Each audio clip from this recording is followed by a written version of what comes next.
Booktube, Sarah here, and welcome to my channel. Today I'm coming to you with my September 2019 wrap-up and stats.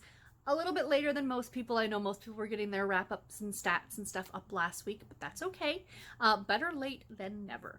So guys, I finished 21 books this month. I am super pleased with that. My reading amount has dropped over the last couple months, and I'm perfectly fine with it because I find I am enjoying my reading even more than trying to work through a whole bunch of books. For my Goodreads goal, I'm 8 books ahead of schedule. I am at 258 out of 335. I did drop my goal.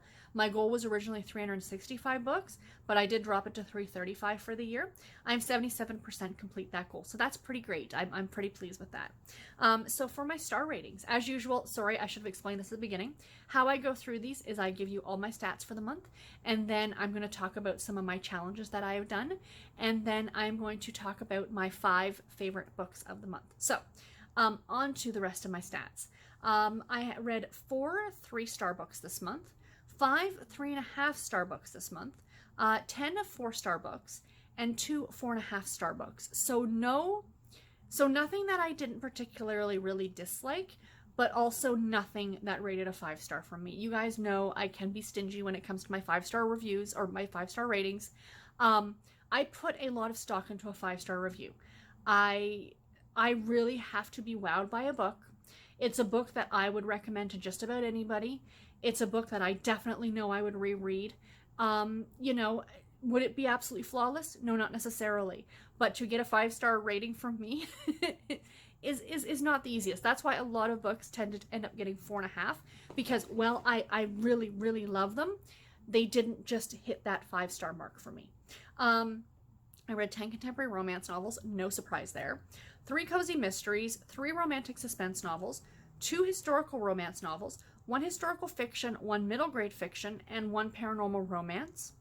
I read from the Harlequin imprints. I like keeping track of which ones I read. I read 2 special edition and 1 intrigue and 1 presents novel this month. I read 20 books geared towards an adult audience, and 1 book that was middle grade, and that was my Babysitters Club book. Now, it's been over a month since I picked up a Babysitters Club book. I think I've just needed to take a break till the end of the year, and then maybe I'll pick them back up next year. I haven't decided yet, but I, of course, do know where I left off. I read 1 book published in the 1990s, 10 books published between 2010 and 2018, and 10 books published this year in 2019. Those were all my review copies. Super exciting. I read 10 books on audio, 7 ebooks, and 4 mass market paperbacks. All 21 of the books that I read this month were for full-length novels, no novellas or anything at all like that. 18 of the books that I read were part of a series, and 3 of them were standalone, so that's not too bad. 4 of those 18 books that were part of a series, 4 of them were new series that I started, oops, but 14 of them were part of ongoing series, so that's super fantastic. I read a grand total of 6,870 pages, averaging to about 229 pages per day. Not too shabby at all. Very happy with that. So my challenges and events. So, of course, again, in September, I participated in the Triple RC Challenge, which is the Romance Readers Reading Group on Goodreads. I completed all 10 out of 10 prompts. This I have now completed for 3 years and 9 months. I love keeping track of that stat. I don't know why. It just makes me happy. I'm also participating in Romanceopoly, which is being hosted by Jessica over at Peace Love Books and the girls from the Under the Cover book blog. I finished 3 more categories this month, so I'm now at 29 out of 39, so I still have October, November, and December, which are 3 apiece, so that equals 9. And then I have 1 more, which I believe is a social media challenge. So I will definitely get them all done by the end of the year. So for the 3 for the month of September, I read How to Flirt with a Naked Werewolf by Molly Harper. This was for Creature Crescent, which was to read a book with a non-human main character. And one of our main characters in this story is a werewolf. So it fits. I also read The Rogue You Know by Shayna Galen. This was Mayfair, which was to read a historical romance that featured a class discrepancy. In this book, our main female lead is from the aristocracy, and our male lead is a thief and a rogue and someone from the other side of the tracks, if you will. And the last one I read, of course, was Hanging Mary by Susan Higginbotham. And this was for Memory Lane, which was to read a historical fiction novel, not a historical romance novel. So yeah, really, really enjoyable. I also had 10 review books this month, you guys, 10 of them. And I read and reviewed every single one of them this month. So all 10 of them I'm going to link in the description box below to their videos, but to the actual timestamp in said videos. So if you're interested in hearing my full thoughts on these, please do go ahead and check it out. But I'm just going to list them off here. So the first one was The Lady and the Highwayman by Sarah M. Eden. This one came out on September the 3rd. The Deception by Kat Martin came out September 10th. Met Her Match by Jude Devereaux came out September 17th. And then all the rest of them came out on September 24th. So we have Snowfall on Cedar Trail by Annie Raines. Cowboy Christmas Homecoming by June Favor. This one was really adorable. Autumn Alibi by Jennifer David Hess. Loved this book so much. Great cozy mystery. Christmas from the Heart by Sheila Roberts. An Alaskan Christmas by Jennifer Snow. Loved it. Tide and Punishment by Bree Baker. Another great cozy mystery and a great cozy mystery series. And Last Pen Standing by Vivian Conroy. This one was the first in a new cozy mystery series, and it was quite adorable. So the last thing I want to share with you guys are, of course, my top 5 books for the month of September. So I'm going to go in order from least most favorite to most favorite, if that makes sense. So coming in at number 5 was The Lady and the Highwayman by Sarah M. Eden. I gave this one 4 stars. I really enjoyed this one. It was an adorable Victorian mystery romance. It's a clean story, you guys. There is no adult content in this one at all. And it's about 2 people who write for the Penny Dreadfuls, which are like little serialized penny costing stories that, you know, you get another installment every month, and how they are trying to solve a mystery on who this new author is. And you kind of find out right at the beginning, it's the female lead in this book.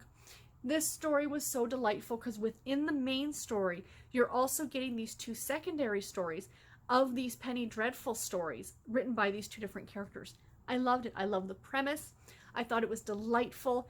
Victorian London, you can't go wrong. I highly recommend this book if you are a fan of historical fiction. Or historical romance, excuse me. Oh, I've got the hiccups. The next one on my list, speaking of historical fiction, was Hanging Mary by Susan Higginbotham.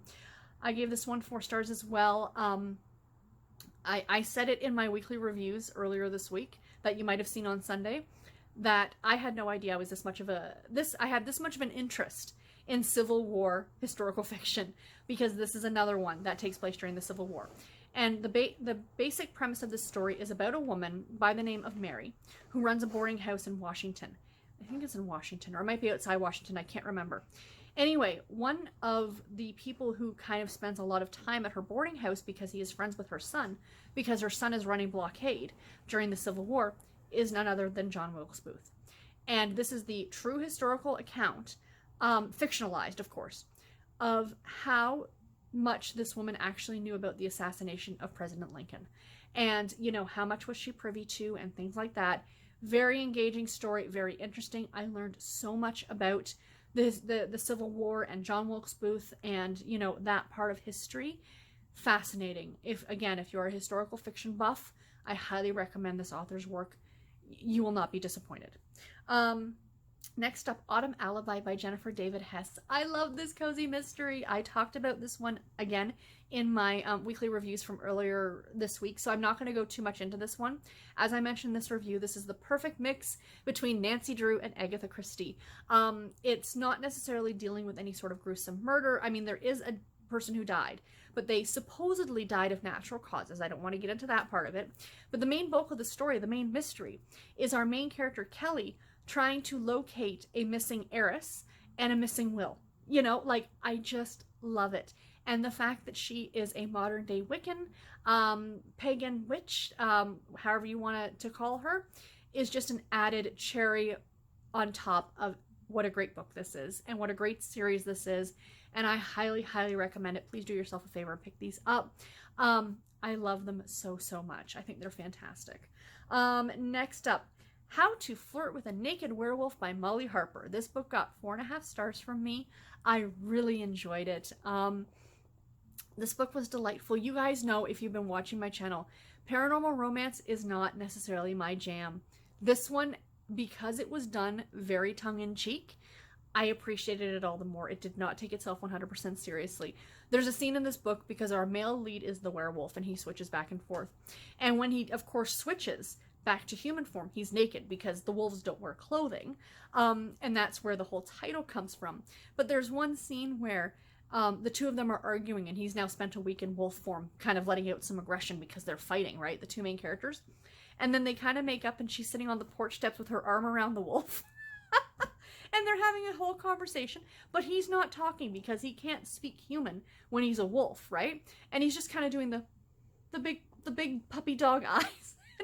Again, very tongue-in-cheek, very funny.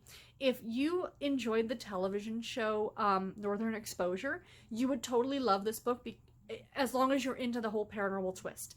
Because you've got to, it's Northern Exposure with werewolves, essentially, is the best way to describe this book. I thought it was utterly delightful. And even if you're not into paranormal romance, maybe give this one a shot. There is some adult content in here. Do keep that in mind, but you can very easily flip through that. And nothing weird with the werewolf, but definitely some adult content between the humans. And last but not least, my favorite book of the month was An Alaskan Christmas by Jennifer Snow. This one also got 4.5 stars. This is a contemporary romance novel set in Alaska at Christmas time. Unless the writing had been completely horrible and I hated the main characters, I was guaranteed I was going to love this book, and I did. So this is about our main character who is a very gifted surgeon, and she has gotten to the point where she's completely stressed out, and the hospital that she works for is putting her on mandatory vacation time. So off she goes to the small town that she grew up in Alaska, and she meets up with her old best friend and her best friend's older brother, and then the romance happens between her and the older brother. And it's a wonderful, wonderful holiday story. If you're looking for a great Christmas read, I highly recommend this one. Spoiler alert, I do plan in early December doing kind of a wrap-up of all the holiday books I have read through NetGalley over the last few months, and telling you guys which ones are worth your time and which ones, you know, maybe pass on. So do keep that in mind, that will be coming up in the next month or so. But yeah, this one I absolutely loved. If you love any story set in Alaska, if you love contemporary romance, again, this is another one that does get very hot and spicy. Totally amazing. Love the characters, love the setting, love the cover. Love this book all around. Definitely check it out. So anyway, guys, that is all that I have for you in this video. I do hope that you enjoyed it. Please let me know in the comments below if you've read any of these books that I mentioned and what you thought about them, or how did you do in the month of December with your, or September with your reading, and do let me know. And until my next video, take care everyone, and happy reading. Bye guys.